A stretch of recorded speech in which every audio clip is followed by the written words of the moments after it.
Hello my dear student, welcome to our YouTube channel Quantum Class. तो मेरे प्यारे बच्चों, आज हम लोग सीबीएसई 2023 का सिंपल पेपर सॉल्व करेंगे जो कि मैथ्स सब्जेक्ट का होगा। तो इसमें क्या है मेरे प्यारे बच्चों, इस सिंपल पेपर में 5 सेक्शन हैं। सेक्शन ए में 20 MCQ प्रॉब्लम है जो कि कैरी विथ 1 मार्क्स, 1 नंबर की एक प्रॉब्लम है। फिर उसके बाद सेक्शन बी में आपको 5 क्वेश्चन हैं, कैरी 2 मार्क्स। और सेक्शन सी में 6 क्वेश्चन है, कैरी 3 मार्क्स। और कुछ सेक्शन डी में 4 क्वेश्चन है, कैरी 5 मार्क्स, मतलब 1 2 3 5। और उसके बाद सेक्शन ई में केस बेस है जो कि 4 मार्क्स हैं। तो इस बार 1 2 3 4 5 जो है हर एक मार्क्स के क्वेश्चन आए हुए हैं। तो चलिए हम लोग सेक्शन ए को सॉल्व करते हैं, देखते हैं कि इजी प्रॉब्लम है कि मॉडरेट की टफ है। तो देखो फर्स्ट क्वेश्चन क्या कह रहा है, देखो मेरे प्यारे, इसमें कहा गया है let A and B 2 positive integer. A और बी जो है आपके 2 पॉजिटिव इंटीजर हैं, सच दैट वो इस प्रकार हैं, कैसे, a is equal to p की पावर 3 एंड इंटू क्यू की power 4 and b is equal to p की पावर 2 क्यू की power 3 where p and q are prime numbers. तो पी और क्यू क्या है, प्राइम नंबर्स है। If HCF of a b कितना है, पी की पावर एम क्यू की power n and LCM of a b p की पावर आर एंड क्यू की power s, then m plus n into r plus l की value आपको find out करना है। थोड़ा सा लेंदी है बट इजी है। तो इसमें आपको क्या करना है, पहले एचसीएफ निकालना है ए और बी का। तो HCF of a and b, तो एचसीएफ में क्या होता है मेरे प्यारे बच्चों, आपको बताया गया है S1 सीरीज में। आप जाकर देखोगे इस टाइप के प्रॉब्लम आपको मिल जाएंगे। तो उसमें क्या है बच्चों कि आपको एचसीएफ बताया गया था कि छोटी पावर को लेते हैं। इन दोनों में देखो जो छोटी पावर है उसी को ले लीजिए। पी की यहाँ पे पी क्यूब, यहाँ पे पी स्क्वायर, तो पी का स्मॉलेस्ट पावर 2 है तो पी स्क्वायर हो गया। क्यू की पावर 4, क्यू की पावर 3, तो क्यू की स्मॉलेस्ट पावर 3 है तो क्यू क्यूब हो गया। ये आपका आ गया एचसीएफ। ठीक है, आपका एचसीएफ ए आया और इन्होंने एचसीएफ ये दिया है, तो कंपेयर करके एम की वैल्यू आप फाइंड आउट कर लीजिए। यहाँ पे पी की पावर एम है, पी की पावर 2 है, एम की वैल्यू कितना मेरे प्यारे बच्चों, 2 आ गई। फिर इसके बाद क्यू की पावर 3, क्यू की पावर एन मीन्स एन की वैल्यू कितना आ गई, 3 आ गई। अब ये सीएफ निकालने से इन लोग का पेट नहीं भरा। फिर इसके बाद इन्होंने क्या करवा दिया, एलसीएम पूछ लिया। इसका मतलब आपको एलसीएम भी निकालना है। तो एलसीएम में आपको क्या बताया गया है, एलसीएम में बताया गया कि बड़ी पावर लेना है। क्या लेना है मेरे प्यारे बच्चों, बड़ी पावर। देखो पी क्यूब, पी स्क्वायर में बड़ी है पी क्यूब, क्यू की पावर 4, क्यू क्यूब में आपको बड़ा है क्यू की पावर 4, ये हो गया। अब एलसीएम से भी नहीं इनका पेट भरा, फिर इन्होंने क्या पूछ लिया, उन्होंने कहा कि m plus n and r plus s. S की वैल्यू इनको पहले प्लस करो फिर मल्टीप्लाई करो। अच्छा, आर और एस की वैल्यू तो आई ही नहीं, एम और एन की आ गई, तो यहाँ से कंपेयर कर लो। आर इज इक्वल टू कितना मिलेगा, पी की पावर 3, पी की पावर आर तो 3 हो जाएगा, एस इज इक्वल टू 4 हो जाएगा। तो m प्लस एन इन दोनों को ऐड करेंगे, m प्लस एन आपको मिलेगा कितना, 3 में 2 5, r प्लस एस कितना मिलेगा, 3 में 4 7, r प्लस एस आपका 7 आ गया। इसमें कुछ कोई साइन नहीं, मल्टीप्लाई है तो 7 5 या 35 इस क्वेश्चन का आंसर हो जाएगा। 35 कैसे है, इन दोनों को मल्टीप्लाई करना मीन्स 5 7 या 35। थोड़ा लेंदी था बट इजी था। इस टाइप के प्रॉब्लम आप लोग किया करते हो। ठीक है, तो चलो हम लोग देखते हैं नेक्स्ट प्रॉब्लम। नेक्स्ट क्वेश्चन देखो मेरे प्यारे बच्चों, जो कि टफ प्रॉब्लम है। ये वाला क्वेश्चन बहुत बेहतरीन प्रॉब्लम है। इसमें जो है फर्स्ट चैप्टर और क्वाड्रेटिक इक्वेशन दोनों का कंसेप्ट मिक्स किया गया है। तो इसको रीड करो। देखो इसमें क्या कह रहे हैं बच्चों, कह रहे हैं let p be a prime number.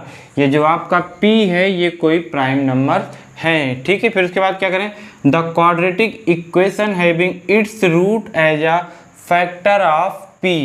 आपको क्वाड्रेटिक इक्वेशन बताना है जिसके जो रूट्स हैं वो p का फैक्टर है। ठीक है, अब p का फैक्टर क्या होगा, अब हम लोग को पता है बच्चों कि जो भी प्राइम नंबर होते हैं उसको केवल 2 फैक्टर होते हैं। प्राइम नंबर के कितने फैक्टर होते हैं बच्चों, 2 फैक्टर होते हैं। एक तो वो नंबर होता है और सेकंड हाँ क्या कह रहे हो, 1 होता है।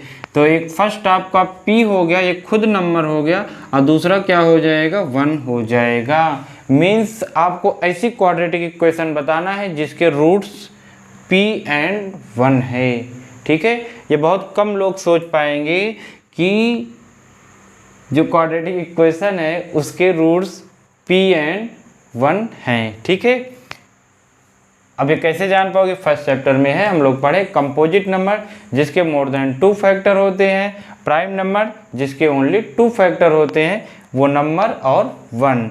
तो वो नंबर p पहले ही बता दिया गया, p कोई प्राइम नंबर है, और उसके बाद इसका एक फैक्टर आपको 1 लेना था, 2 रूट्स आ गए तो क्वाड्रेटिक इक्वेशन बनाने का फार्मूला आप जानते हो, sum of roots alpha plus beta कितना होगा, ऐड कर लो p प्लस 1, फिर उसके बाद प्रोडक्ट ऑफ रूट्स कितने होते हैं मेरे प्यारे बच्चों, p इंटू 1 करोगे p आ जाएगा।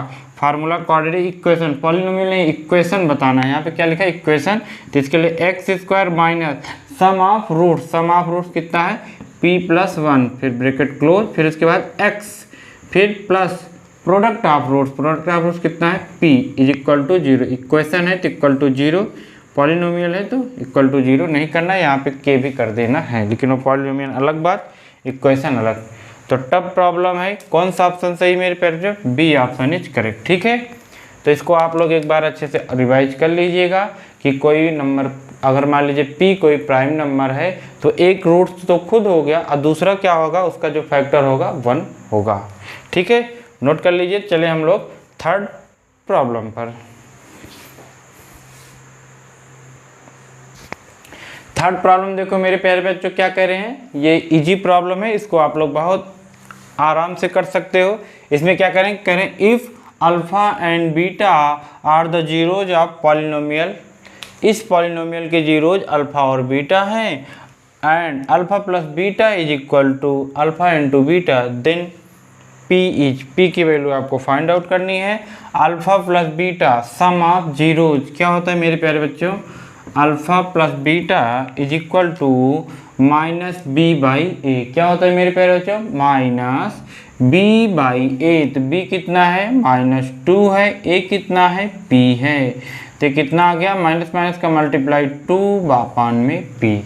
ठीक है, product of zeros alpha into beta कितना होता है c अपान ए, c कितना है 3p अपान में a कितना है p।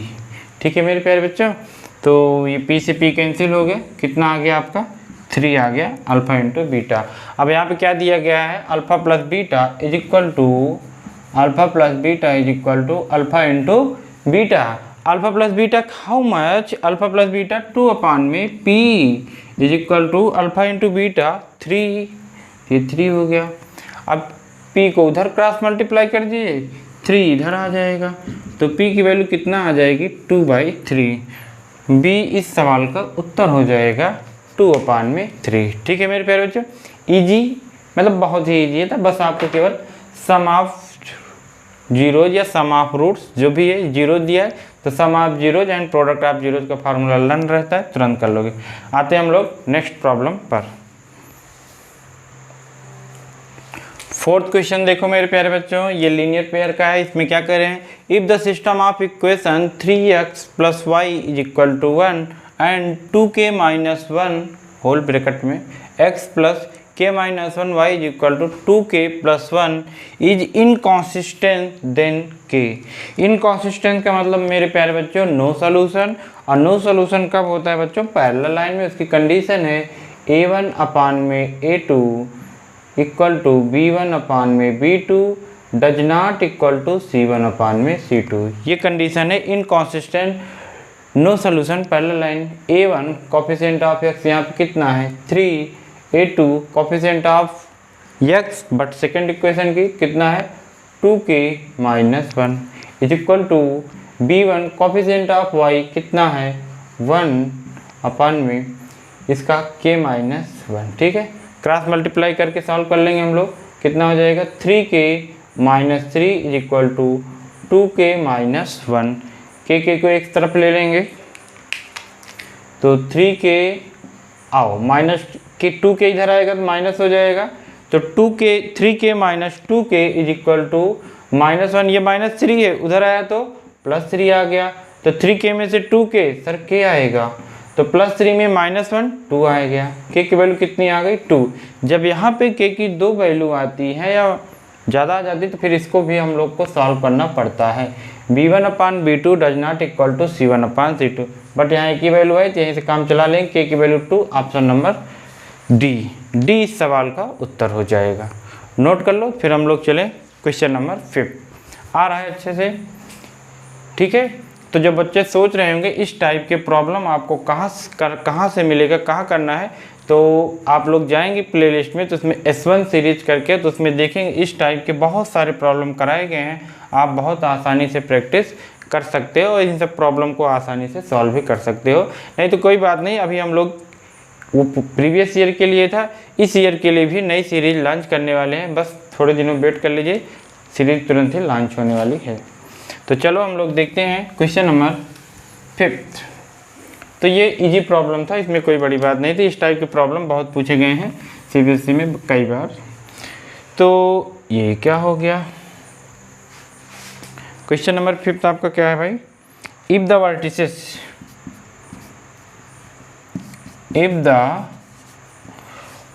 Of a parallelogram. तो पैरेललोग्राम हम लोग जानते हैं, क्या जानते हैं मेरे प्यारे बच्चों, पैरेललोग्राम की opposite side parallel and equal होती है। क्या दिया गया है, parallelogram PQR taken as a order में लेना है मेरे प्यारे बच्चों, PQRS जैसे वो कह रहे थे वैसे हम लोग ले लेंगे। P के वर्टेक्स का कोऑर्डिनेट आपको गिवन है 3, 4 और उसके बाद Q के वर्टेक्स का कोऑर्डिनेट गिवन है -2, 3। फिर उसके बाद R के वर्टिसेस का कोऑर्डिनेट गिवन है -3, -2। Then coordinate of the fourth vertex S का कोऑर्डिनेट आपको बताना है, ठीक है। कोई बड़ी बात नहीं है, सिंपल प्रॉब्लम। इस टाइप के प्रॉब्लम आपको बहुत देखने को मिले हैं, NCERT में भी है और पहले पूछे भी गए हैं प्रीवियस ईयर में। तो पहले हम लोग क्या करेंगे मेरे प्यारे बच्चों, ये P और R को ज्वाइन करा देंगे। तो इसका ये भी ज्वाइन करा दीजिए, Q और S को, ये डायगोनल है। अब हम लोग को याद है कि जो पैरेललोग्राम के डायगोनल है बाइसेक्ट करते हैं। क्या करते हैं मेरे प्यारे बच्चों, बाइसेक्ट करते हैं। तो आप क्या करेंगे, P और R से ये मिड पॉइंट का फार्मूला लगा के O के वर्टिसेस फाइंड आउट कर लेंगे। तो मिड पॉइंट का फार्मूला आप लोग बहुत अच्छे से जानते हैं, x1 + x2 अपान में 2, y1 + y2 अपान में 2। तो जब 3 में -3 ऐड करोगे तो 0 आएगा, तो इसका x कोऑर्डिनेट 0 हो गया। इनको +4 -2 ऐड कर रहे हो तो 2 आ गया, 2 से डिवाइड किए तो आपका 1 आ गया, ठीक है। अब इसके वर्टिसेस के कोऑर्डिनेट मान लो x, y है, तो ये मिड पॉइंट आपको पता है, तो ऐसे लिखो 0 = x1 x प्लस ये कितना हो गया -2। तो यहाँ पे -2 अपान में 2 कर देंगे तो ये 0 हो जाएगा। तो x = आपको 2 मिल जाएगा। x = 2 आपका C ऑप्शन में ऐसे ही आप करेक्ट कर सकते हो। नहीं तो y निकालना चाहें तो आप y भी निकाल सकते हो। y = 1 y + 3 अपान में 2, 2 × 2 y + 3। अब ये 3 इधर आएगा तो माइनस होगा, -3 ग्रेटर है तो -1 = y, ऐसे भी आ जाएगा, ठीक है। तो फोर्थ वर्टेक्स के कोऑर्डिनेट 2, -1 इस सवाल का उत्तर होगा, ऑप्शन नंबर C करेक्ट होगा, ठीक है। इजी प्रॉब्लम, कोई नया टाइप का क्वेश्चन नहीं है, ठीक है। इसको नोट कर लेते हैं आप लोग। तो हम लोग चलते हैं क्वेश्चन नंबर 6 पे।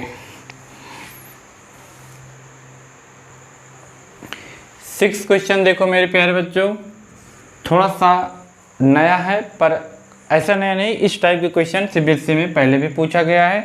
बस ये डिफरेंस है थोड़ा कि ये NCERT में इस टाइप का प्रॉब्लम नहीं है, बस इतना सा अंतर है। तो चलो हम लोग देखते हैं इसमें क्या करें।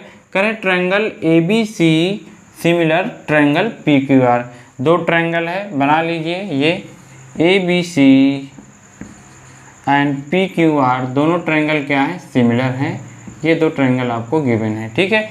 फिर कह रहे हैं एल्टीट्यूड कौन भाई, AM, तो ये AM एल्टीट्यूड हो गया और यहाँ पे कौन सा है, PN, ये एल्टीट्यूड है, ठीक है। तो आपको इन्हीं एल्टीट्यूड का रेशियो बताना है। ये देखो AM रेशियो PN, तो इन दोनों का रेशियो आपको बताना है। बस AB² रेशियो PQ² दिया है 4:9, ठीक है। अब देखो आप क्या जानते हो, अगर मान लीजिए दो सिमिलर ट्रायंगल हैं तो उनके साइड का रेशियो क्या होता है, सेम होता है। तो यहाँ से साइड का रेशियो आप निकाल सकते हैं, ए बी अपान में P Q is equal to B C upon में Q R is equal to A C upon में पी आर। इतना तो सब लोग जानते हैं। बस जो नई बातें वो क्या, अगर दो सिमिलर ट्रायंगल हैं तो जैसे उनके साइड का रेशियो सेम होता है, ठीक उसी वे में उनके पेरीमीटर का भी रेशियो सेम होता है, उनके एल्टीट्यूड का भी रेशियो सेम होता है, उनके मीडियन का भी रेशियो सेम होता है। ठीक है, तो इसी ऑर्डर में आप क्या करेंगे, जैसे ए बी अपान में पी क्यू लिखे हैं तो सेम इसी ऑर्डर में A M upon P N का भी रेशियो सेम होगा। अब इसमें से आप क्या करें, ए बी का square ratio P Q square दिया गया है, आप ए बी का रेशियो जो पाएंगे, मतलब A B upon P Q का जो रेशियो होगा वही A M upon P N का रेशियो होगा। तो यहाँ से आप क्या करेंगे, ए बी स्क्वायर अपान में P Q square is equal to 4:9, मतलब 4/9 गिवन है, तो इसको आप राइट कर सकते हो ए बी अपान में पी क्यू का whole square is equal to 4/9। तो ए बी अपान में पी क्यू कितना, तो ए बी अपान में पी क्यू मेरे प्यारे बच्चों उधर स्क्वायर जाएगा तो स्क्वायर रूट में कन्वर्ट हो जाएगा, तो 4 का स्क्वायर रूट 2 हो जाएगा और 9 का स्क्वायर रूट 3 हो जाएगा। तो A B upon P Q का रेशियो है 2/3, तो इसलिए A M ratio P N भी कितना होगा, 2:3 होगा। ठीक है, इसमें भी सावधानी आपको देखना है, ऑप्शन यहाँ 3:2 है, यहाँ पे 2:3 है, आपका क्या आया भाई 2:3 आया है। तो क्या आंसर हो जाएगा, डी ऑप्शन इज करेक्ट हो जाएगा। ठीक है मेरे प्यारे, दिख रहा है अच्छे से। तो थोड़ा सा ये नया था, बस आपको ये लर्न कर लेना है, अगर दो सिमिलर ट्रायंगल हैं तो उनके साइड का रेशियो सेम तो होता ही होता है, बस उसी वे में उनके पेरीमीटर का भी रेशियो सेम होता है, उनके मीडियन का भी रेशियो सेम होता है, उनके एल्टीट्यूड का भी रेशियो क्या होता है, सेम होता है। ठीक है, लर्न कर लेंगे। थोड़ा सा इम्पॉर्टेंट प्रॉब्लम आ सकता है एग्जाम में। अब इसमें एल्टीट्यूड का पूछ लिए हैं तो आपको एग्जाम में मिल सकता है मीडियन का रेशियो या पेरीमीटर का, तो आप अच्छे से सॉल्व कर लेंगे। ठीक है, तो चलो हम लोग चलते हैं नेक्स्ट प्रॉब्लम।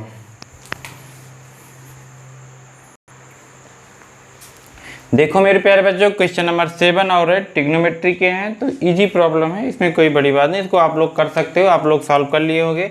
जैसे कि इसमें क्या करें, x tan 60 की वैल्यू कितना मेरे प्यारे बच्चों, सर √3 होता है। tan 60 √3 आपने पुट कर दिया। cos 60 कितना होता है, सर 1/2 होता है, आपने पुट कर दिया। sin 60 सर √3 अपान में 2 होता है। cot 60 क्या होता है मेरे प्यारे बच्चों, 1/√3 होता है, ये आपने पुट कर दिया 1/√3। ठीक है, अब क्या करो, सिंप्लीफाई कर लो, ये 2 से 2 कैंसिल, √3 से √3 cancel, x is equal to कितना आ गया मेरे प्यारे बच्चों, 1/√3। थोड़ा सा यहाँ पे ट्रिकी है, बाकी तो यहाँ तक इजी था। इसमें क्या x is equal to 1/√3, option में कहीं नहीं है कि x की वैल्यू 1/√3 है। अब इसमें देखो किसकी 1/√3 होती है, cos 30 √3/2 ना, tan 30 1/√3, this option is correct. ठीक है, sin 30 हाफ, cot 30 √3, तो इसमें आपकी x की वैल्यू 1/√3 आई है, x पूछा है 1/√3 किसका, tan 30, ये आपका आंसर हो जाएगा। ठीक है, तो बस इजी प्रॉब्लम था, बट ऑप्शन की वजह से थोड़ा डिफिकल्ट हो सकता था, बाकी इजी। आगे क्वेश्चन नंबर 8। ठीक है, ये धमाकेदार प्रॉब्लम है, मतलब इस टाइप की प्रॉब्लम आप लोग बहुत कम देखे होंगे। ठीक है, एनसीईआरटी में तो नहीं है, और ये 1 मार्क्स का नहीं, कम से कम इसको 2 या 3 मार्क्स में आना चाहिए, लेकिन इसमें दे दिए, कोई बात नहीं, अब आपको तो करना ही पड़ेगा। तो चलो करते हैं, कैसे करोगे मेरे प्यारे बच्चों, देखो sin theta plus cos theta is equal to √2 है, then tan theta plus cot theta की वैल्यू आपको फाइंड आउट करनी है। ठीक है, तो कैसे फाइंड आउट करोगे मेरे प्यारे बच्चों, देखो tan थीटा को आप राइट कर दो sin थीटा अपान में cos theta, plus cot theta को लिख दो cos थीटा अपान में sin थीटा, क्रॉस मल्टीप्लाई कर लो तो हो जाएगा sin square theta plus cos square theta upon में sin theta into cos theta, और sin square theta plus cos square theta आपकी फेवरेट आइडेंटिटी है, कितना होता है सर 1 होता है, 1 अपान में sin theta into cos theta. मतलब आपसे क्या पूछा है, 1/sin theta into cos theta की वैल्यू पूछा है। अगर ये आप पा जाओ तो आंसर पा जाओगे। तो देखो जब sin theta plus cos theta given है या sin theta minus cos theta given है तो आप sin theta into cos theta की वैल्यू बहुत आराम से पा जाओगे।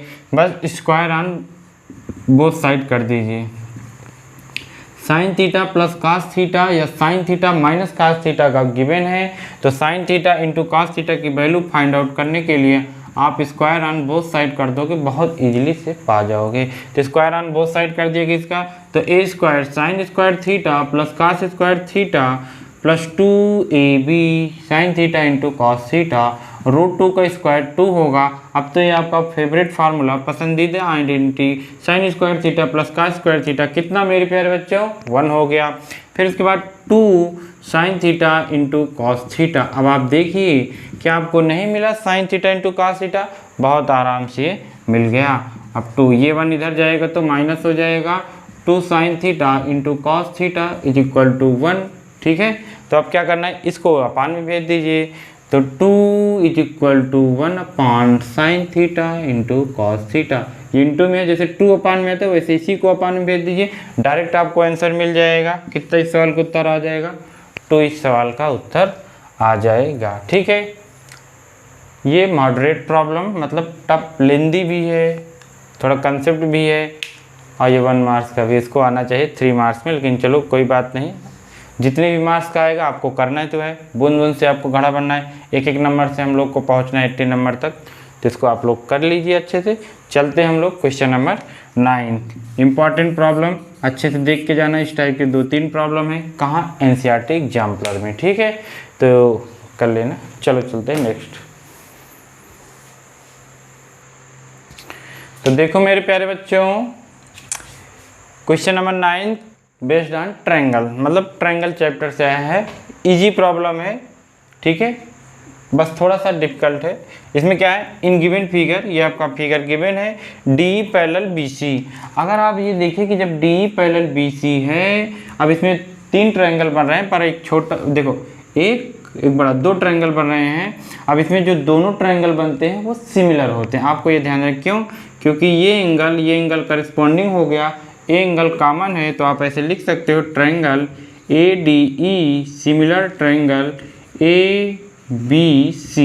ठीक है मेरे प्यारे बच्चों, क्या मैंने कहा, जो छोटा वाला ट्रायंगल है बड़े वाले ट्रायंगल के सिमिलर होगा। कब, जब ये लाइन पैरेलल है, तो ये गिवन है DE पैरेलल BC। अब इससे क्या फ़ायदा होगा, अब आप तो समझ गए, अगर 2 सिमिलर ट्रायंगल हैं तो उनके साइड का रेशियो प्रोपोर्शन होता है, मतलब सेम होता है। AD अपान में AB is equal to DE upon में BC और AE अपान में AC। ठीक है, ये AE अपान में AC। ठीक है, तो देखिए इसमें क्या गिवन है, AE A है, EC B है, DE X है, BC Y है। ठीक है, तो इसमें कौन सा लेना है, AD ना DE, यस DE लेना है, तो ये रेशियो आपको लेना है DE। तो ले लीजिए मेरे प्यारे बच्चों, DE कितना है, X है अपान BC Y है इज इक्वल टू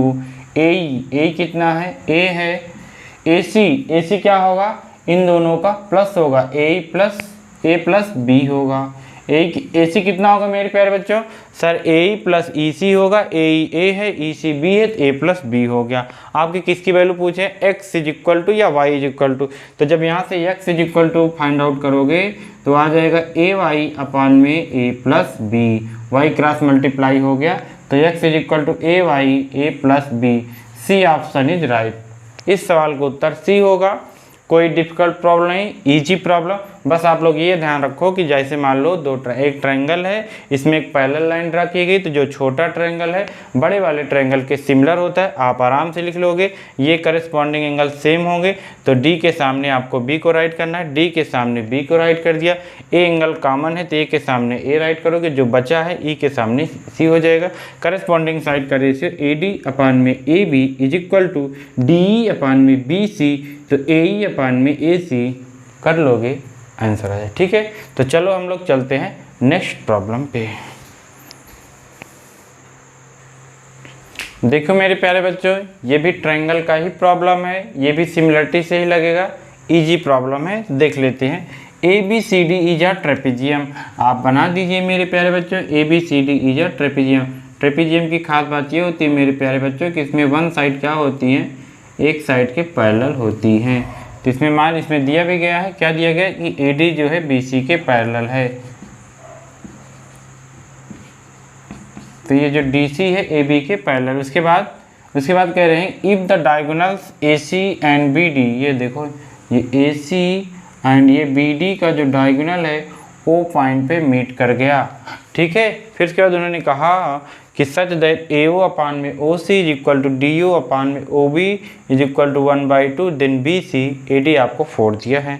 अब आप देखो मेरे प्यारे बच्चों, ये ट्रायंगल और ये ट्रायंगल दोनों कॉन्ग्रुएंस है। जो पैरेलल साइड के बीच बना है, ए बी और सी डी पैरेलल है, तो इसके बीच ये जो दो ट्रायंगल बने ये सिमिलर होते हैं। इसको हमेशा आप दिमाग में सेट कर लीजिए कि जो आपका ट्रायंगल ए ओ बी है ये सिमिलर ट्रायंगल देखो किसके होगा। पहले तो भाई ये जो एंगल है इस एंगल के सेम होगा अल्टरनेट। किसकी वजह से मेरे प्यारे बच्चों, अल्टरनेट की वजह से। तो बी के सामने डी आएगा, जैसे यहाँ लास्ट में बी है तो यहाँ लास्ट में डी होगा। ओ वर्टिकली अपोजिट दोनों में सेम है तो यहाँ पे ओ आ गया। अब देखो इसमें बचा क्या, सी बचा, ये ऐसे हो जाएगा। तो A O B triangle C O D के सिमिलर होगा। और सिमिलर है तो साइड का रेशियो आप लगा दीजिए, सेम होगा। ए ओ अपान में C O is equal to O B upon में O D is equal to A B upon में सी डी। ठीक है, तो कोई सा भी ले लो, चाहे इसको ले लीजिए चाहे इसको ले लीजिए, सब दिया गया। देखो दोनों कितना दिया गया, हाफ। तो लिख ले रहे हैं मेरे प्यारे बच्चों, ओ बी अपान में O D is equal to A B upon में सी डी। ठीक है, दिख रहा है यहाँ तक अच्छे से दिख रहा है मेरे प्यारे बच्चों। ए बी अपान में ए डी कितना है, 1/2 है। ए बी की वैल्यू कितनी दे रखी है, A B, oh no, A B की तो वैल्यू ही नहीं दे रखी है इन्होंने। A D C D B C पूछा है, ये पूछ लिया है। ठीक है,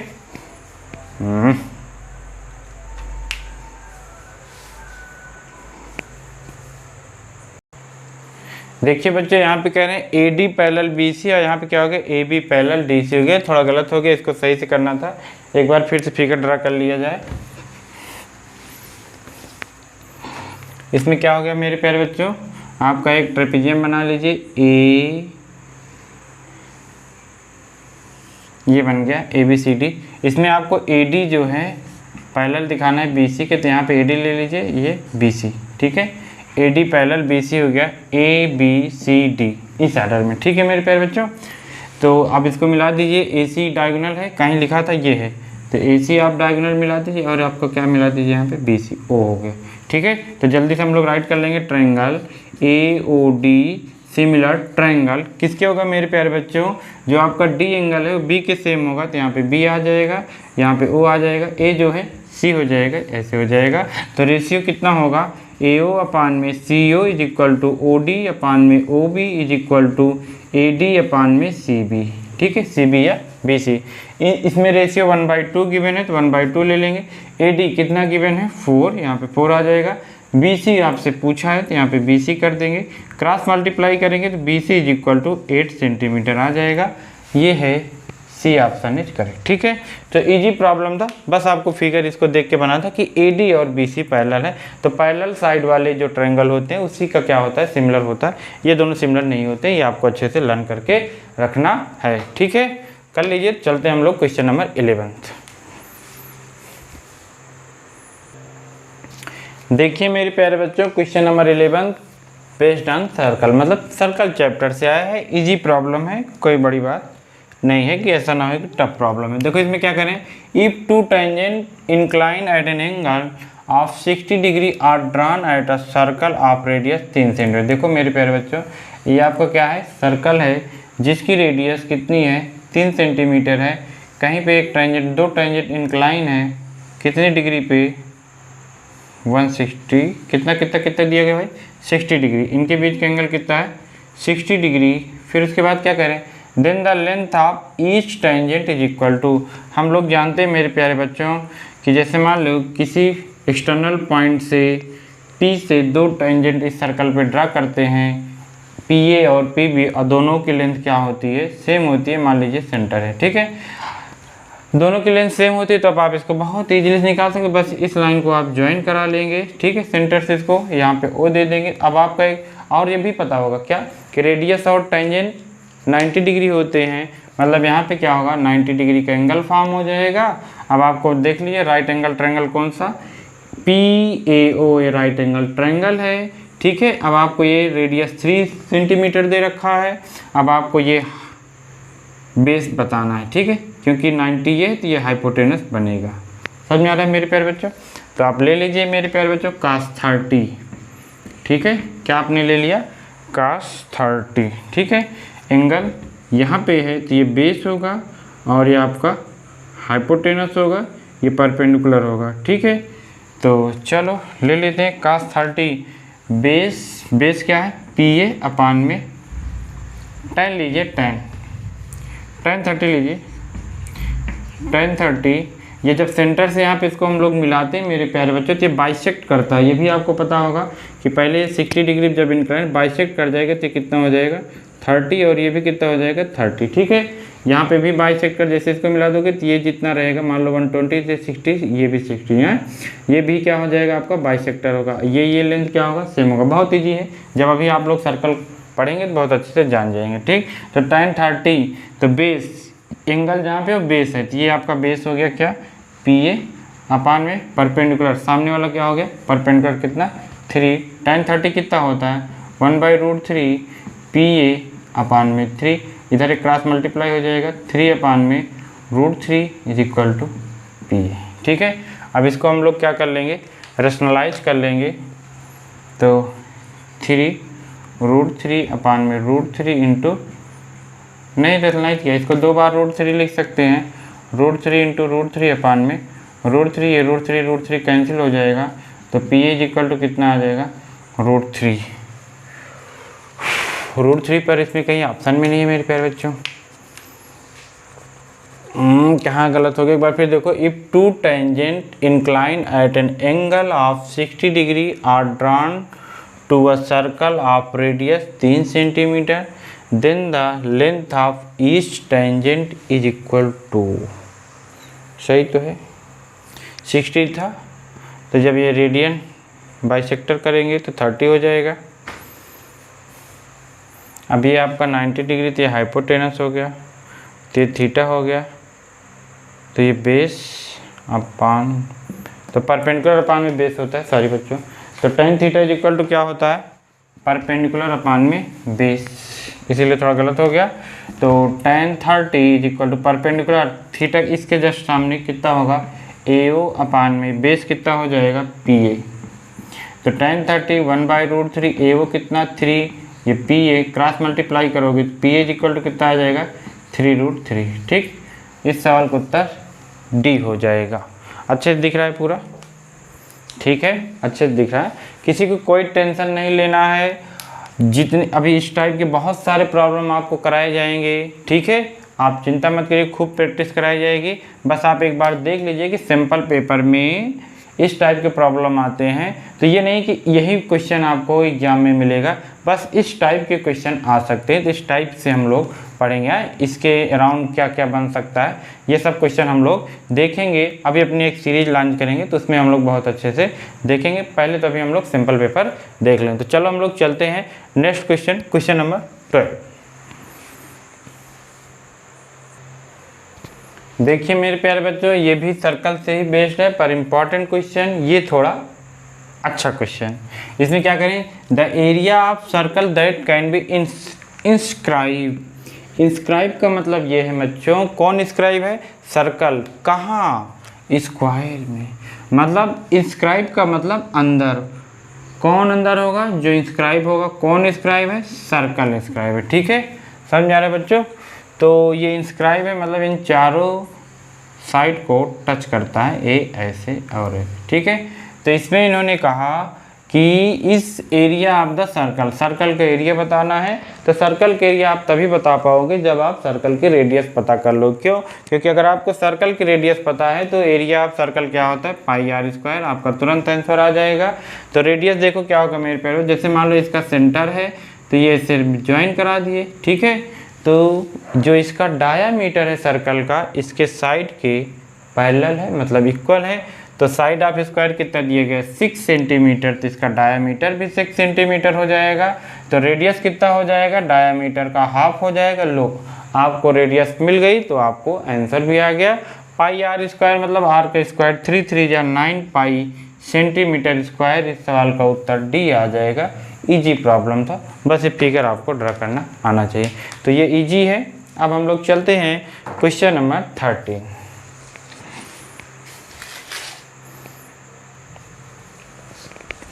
देखो मेरे प्यारे बच्चों, क्वेश्चन नंबर 13 बहुत ज़बरदस्त क्वेश्चन है, वेरी इंपॉर्टेंट है, मस्त है, कंसेप्चुअल है। देखो इसमें क्या है, the sum of length breadth and height, ठीक है। कोई क्यूबाइड है मेरे प्यारे बच्चों, उसको लेंथ ब्रीथ और हाइट का सम दे रखा है डायरेक्ट 6√3। फिर इसका इन्होंने कहा द लेंथ ऑफ डायगोनल। तो डायगोनल क्या होता है मेरे प्यारे बच्चों, क्यूबाइड का जो डायगोनल होता है, मतलब क्यूबाइड का L square plus B square plus H square square root में, ये मैंने कर दिया, ठीक है। ये कितना दे रखा है, 2√3, ठीक है।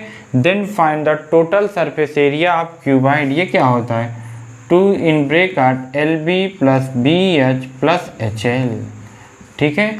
अब ये इसको कैसे फाइंड आउट किया जाए जब आपके पास ये दो डाटा गिवन है, तब बहुत इजी है। अब आप क्या करिए, इसमें a plus B plus C का होल स्क्वायर का यूज करना पड़ेगा, इसीलिए ये क्या है, अच्छा क्वेश्चन है। तो पहले यहाँ से हम लोग इसको स्क्वायर करते हैं तो ये रूट कैंसिल हो जाएगा। तो L square plus B square plus H square, ये रूट गया बेचारा, 2 का स्क्वायर 4, √3 का स्क्वायर 3, तो कितना हो गया 12। तो L square plus B square plus H square is equal to 12 आ गया। अब यहाँ से इसको होल स्क्वायर करेंगे मेरे प्यारे बच्चों, तो L plus B plus H का whole square is equal to 6√3 का होल स्क्वायर कर देंगे। इसमें a plus B plus C का होल स्क्वायर लगाएंगे, तो a square plus B square plus C square plus 2ab, तो 2 कॉमन ले रहा हूँ तो 2ab plus BH plus HL, ठीक है। तो इसका जब स्क्वायर कर दोगे तो कितना हो जाएगा, 6 6 या 36, √3 का स्क्वायर 3 आ जाएगा, ये 108 आ जाएगा। L square plus H square plus B square कितना 12, यहाँ पे 12 पुट कर दोगे, plus 2LB plus 2BH plus 2HL। इसकी वैल्यू आपको बताना है तो इसमें इसका माइनस कर देंगे, 108 माइनस 12 कितना आ जाएगा, 96। इस सवाल का उत्तर हो जाएगा 96 सेंटीमीटर स्क्वायर, ठीक है। आप लोग को अच्छे से दिख रहा है, ठीक है मेरे प्यारे बच्चों। तो इसको आप लोग बहुत अच्छे से करिए। अब जितने भी क्वेश्चन बचे हुए हैं अब हम लोग नेक्स्ट पार्ट में देखेंगे, ठीक है। अब आप थोड़ा इसको वीडियो को जब शेयर वेयर कर दोगे, ज़्यादा व्यूज आने लगेंगे, तो हम लोग क्या करेंगे, जल्दी जल्दी से नेक्स्ट पार्ट देख के फिर अपनी सीरीज लॉन्च करेंगे। उस सीरीज में हम लोग एक से बढ़ के एक बेहतरीन प्रॉब्लम आपको देखने को मिलेगा, ठीक है। ठीक बच्चों।